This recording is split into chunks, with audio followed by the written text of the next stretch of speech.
লিটন সাকিবকে ছাড়াই ২০২৫ সালের চ্যাম্পিয়ন্স ট্রফি খেলতে দুবাইয়ে গিয়েছিল বাংলাদেশ ক্রিকেট টিম।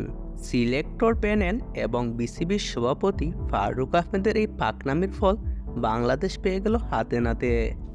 সবাই যা ভাবছিল তাই এখন বাস্তব হলো।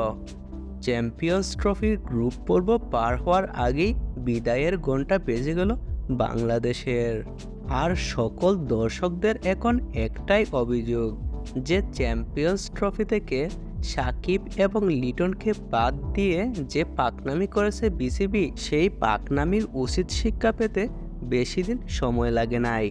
বাংলাদেশ দলের এই কঠিন পরিস্থিতি মোকাবেলা করতে এখন লিটন সাকিবের আর বিকল্প খুঁজে পাবে না বিসিবি।